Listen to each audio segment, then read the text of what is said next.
I want to take a moment to give you a brief introduction regarding my intention and belief being the driving factors behind my newly created channel. In darkness of current hostilities against mental health and the result of decades of warfare on education, of enabling a learned helplessness, of submission to academia or scientism that I believe to have undoubtedly lost their ability to conduct any meaningful research. Their skills have been reduced substantially. They have relied upon being spoon-fed by the so-called experts of today, and their instincts to solve any problems by reducing everything to its material, political, or economic bottom line, and the true sacerdotal ability to delve onto the deepest mysteries of reality and to conduct true occult research has long disappeared from our systems. I believe they are lazy, uninspired, mundane, and quite profoundly misguided on purpose. As societies have channeled all their attention and energy into a gathering of wealth and capital as being the only means of survival, our true and innate understanding of ourself and the universe has become obsolete, as our consciousness separated from the subtle reality, and instead seeking to replace one oppressive and suffocating worldview with another. My aim and my sincere hope is to shed some light on the ancestral traditions and wisdom of the pagan people, their methods of physically, mentally, and spiritually traversing life, while myself being under constant philosophic inquiry to learn and grow to my best potential.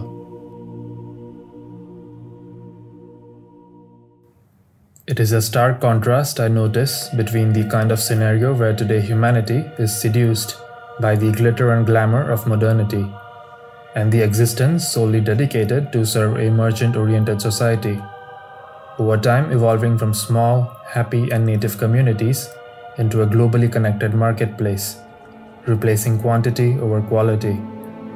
And on the opposite spectrum, a bygone world of nations under common laws of and perpetuated by nature, which I believe to be synonymous to God. Healthy communities and nations separated on basis of ethnicity and native cultures, but great many of them allied under common pursuits in life, deriving their values and virtues from a higher conception of existence.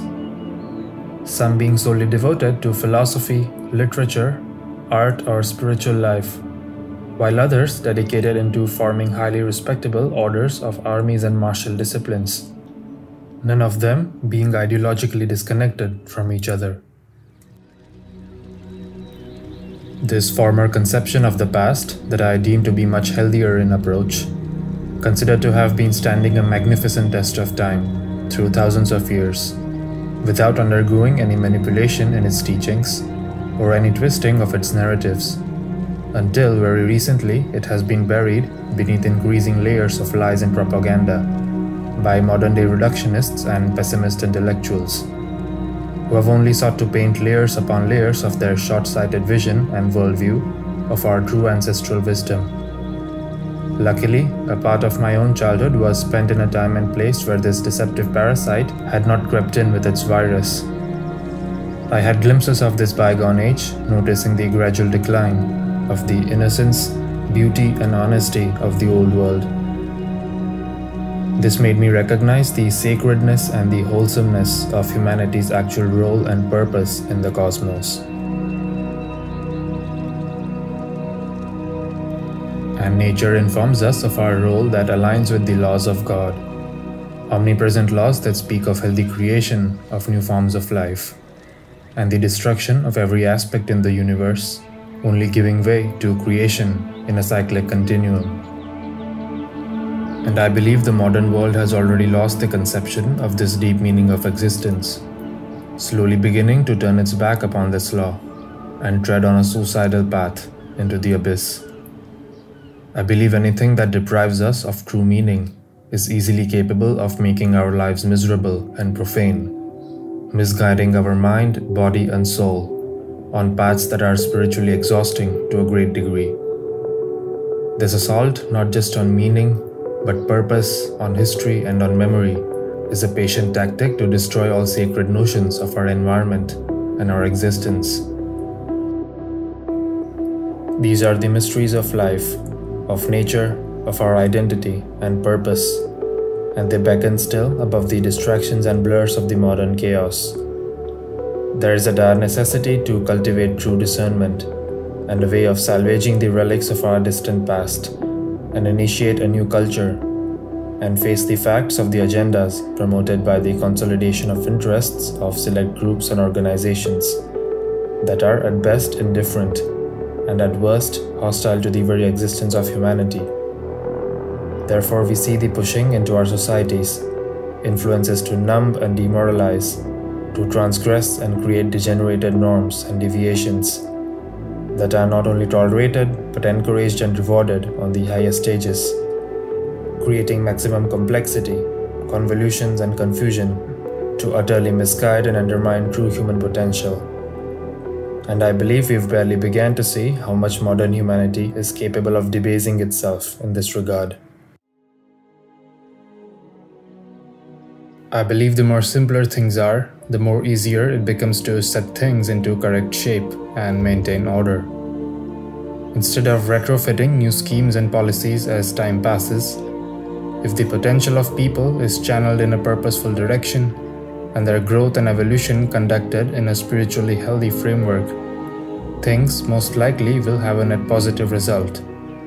A small village, for instance, with fulfillment of basic food and natural resources, will have to discern the correct framework, in what direction their potential shall be driven in order to prosper and evolve ahead as a civilization. Naturally, throughout history, such people, especially the pagans or Indo-Europeans, were always high in spirit and optimism. Most successful and prosperous civilizations of prior ages seem to hold their mental, physical, and spiritual health as fundamental prerequisites. They established a framework aligned with the sacred laws of nature and the universe, a framework of values and principles provided by their ancient books of laws. They placed the highest value and recognition in professions that fulfilled a sacred purpose and meaning in life. With no banks, currencies, and international market systems, they had no reason to be dependent on spiritually wasteful practices, such as money lending or loaning on interest rates, to sustain their community or orient their growth around such ideas. With only basic food and occupational resources to barter among themselves, unlike today's people on the highest stages, they found no reason in validating a person's societal worth using low and cheap measures such as market value or net worth.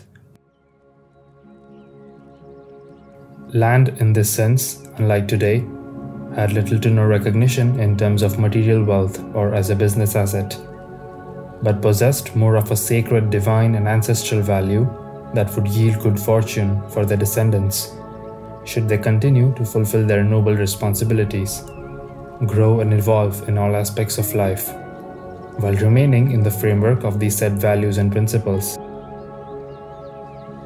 This framework of principles was viewed with the highest level of respect and a sacred admiration, and were held in discipline and commitment, a framework synonymous to that of nature, brought into being by customs and ritualistic lifestyle of the pagan people. They seem to be viewing their rituals as a metaphysical replication of the universe's laws and functions, a reflection and recurrence of mythological events, delineating maturity and wisdom in various phases and cycles of life. Such a framework, when mastered and induced as a guiding light, inwardly becomes a guardian of our soul, a resistance against the corruption of the spirit, against all sorts of ill virtues and vices. It becomes a guardian of a worldview and ideology, a worldview that transcends above mere political ideas and religious belief. It is a spiritual position through which one contemplates the deeper subterranean knowledge and the eternal wisdom of the universe and its operations. It is a framework of the mind of a warrior, both spiritual and physical, who meditates upon it throughout the course of life. And upon studying of various pagan or Indo-European scriptures, one cannot help but simply notice the commonality found in these writings, from the Bhagavad Gita to the Arthurian legends, All seem to be teaching various physical and alchemical techniques to cultivate this worldview through rituals and meditations of the human mind and soul. And I believe a civilization to utterly collapse when such a framework of ideals and such magnanimous spirit corrupts itself from within. When people fall for the whims of novelty and immature levels of personal desires, they seek to put their own needs above the collective, defeating the higher purpose and wisdom that stood the significant test of ages. As always, foreign entities, mostly ideological and ritualistic in nature, highly parasitic and poisonous, seeking to creep in at any sign of weakness, covertly manage to disguise themselves as positive and progressive virtues, sneak into the halls of our spiritual courthouse, weaken its pillars of higher philosophy and principles, cause delusion and chaos in the collective by attaining the highest ranks as impostors amidst our divine faculties. This law of cause and effect is central and absolute throughout time and space. It is mentioned in several sources that all pagan traditions trace their origin back to a lost civilization that was struck by similar consequences, leading to a spiritual death of their society. Right before striking of a catastrophic flood, approximately between 10,000 and 9,000 BC, that drowned its corrupted and poisoned walls into the depths of the ocean. But before this supreme island civilization sank, a handful of priests and sages realized that their land was already doomed. It had departed from the supreme path and spent its remaining years in oblivion of their former ideals and principles. And as their spiritual level gradually plummeted and mental guard and immunity weakened, a parasitic influence crept in, causing its rot to settle in the foundations, making its way up to the bright and radiant walls, shattering their divine spirit and reduce them into mere rubble. Legends state that among the several islands that sank, Atlantis was a home to religious institutions of the lost civilization, with a number of its high priests and sages. While most of the inhabitants of Atlantis perished in the cataclysm, a king and a number of 7 sages were said to have been chosen and given the prophecy, and hence they had survived. These survivors, who I'm compelled to call bringers of sacred wisdom, then embarked on a mission to resurrect and spread their knowledge, their tradition, and the knowledge of civilization needed to create stable societies to support its practice across the world. Numerous accounts of indigenous peoples record their arrival. The descriptions of their appearance and what they taught regarding their appearance share incredible similarities. The religion they established became the basis of a number of ancient religions in different parts of the world. Remnants of the lost religion survive in many ancient traditions still practiced today that share remarkable similarities.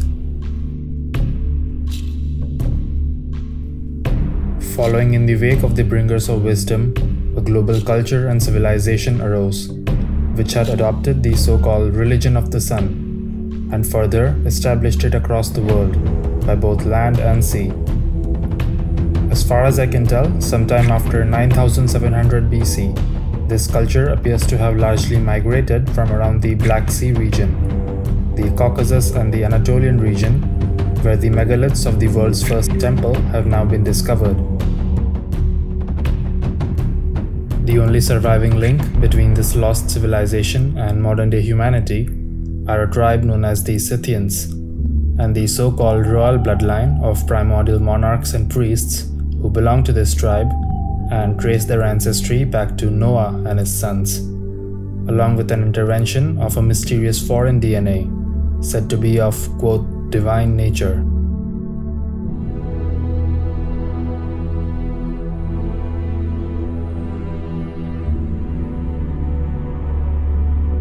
The wisdom and guidance of their survivors of the flood shaped the traditions of sages, druids, healers, and spiritual teachers. Their schools and traditions of alchemical and philosophical mysteries, along with elite martial orders and military traditions that successfully retained the primordial methods of devotion, meditation, and means to defend their way of life, as in rather death than slavery notion of philosophy, of traversing existence. These individuals became the teachers of known humanity that shaped known cultures and civilizations. Their sacerdotal guidance, ceremonies, and prophecies were sought in royal courts of kings, in temples, and ritual initiations across all pagan customs. Their aim for society was to cultivate a superior and sacred method of both physically and mentally navigating through the course of life, by attaining a timeless notion of wisdom since the very stages of childhood. For example, the ancient Egyptians, Indians, Celts, and Greeks had no word for religion, as spirituality was seen simply as an expression of reality and not a separate discipline. I believe this is why significant importance was given to the rites of passage.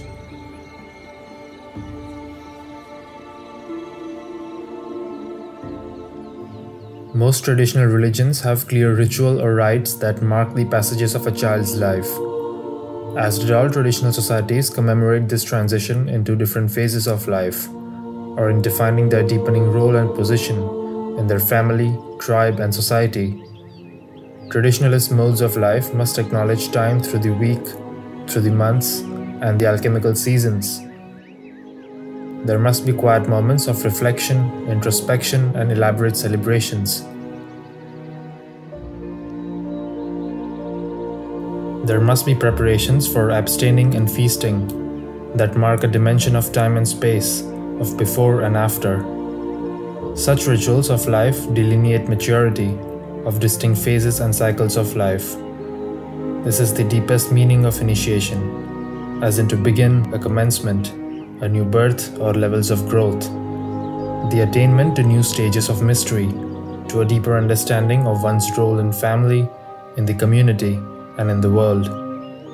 It is the revelation in stages of life's true meaning, the metaphors of mythos and the tradition priming the mind for numinous vision of life and foundation that protects the vital essence from the dissipating and wayward energies that set one adrift into the nothingness of the modern and profane world. These phases are washings, purifications, the instilling of the atmosphere of profound acts of intention and discipline as being what separates the true elite from the ordinary. And if there is any good to be found in any of our efforts, we attribute everything we have achieved in our philosophic and cultural path.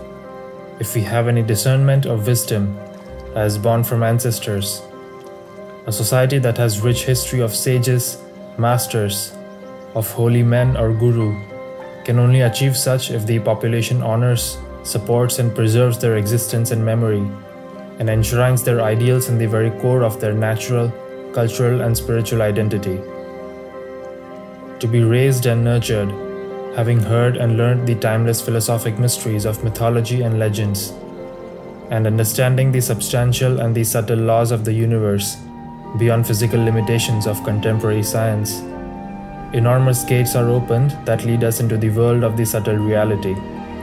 While researching and putting genuine effort in salvaging the remnants of our ancients, offer us tantalizing snippets and scattered pieces of a religion of a distant golden age that we are bound to experience again.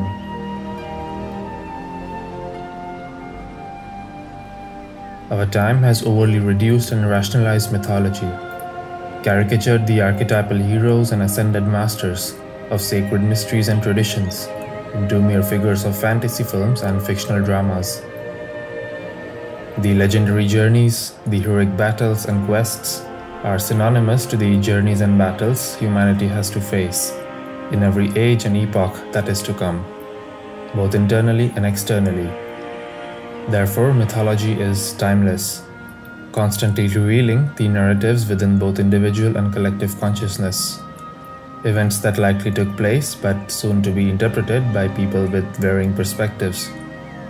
But above all intellectual hubris and rationalizing of mythology, their recognition by the ancient master sages became a hand of guidance for those willing to learn the deepest secrets and mysteries hidden within their own psyche. In prior ages, mythology played a key role in orienting the nature of peoples and nations. The effect of mythical figures within their mental constitution gave them immense courage and headstrong optimism in pursuing the greatest of adventures and discoveries, and to overcome times of immense struggles and hardships. Mythology also shaped the way those people oriented their ideals, their pursuits in life, their thoughts, and to a great extent, the environments they chose to create for themselves. The spiritual guidance of the sages and priests and the practical application of their work were held in the highest of regards and taken with utmost seriousness. Mythology not just reminded them of a higher purpose in life, but gave their existence the highest meaning and a confidence to contemplate the wisdom of the forests, mountains, and rivers, and the play of forces of both past and future upon all things.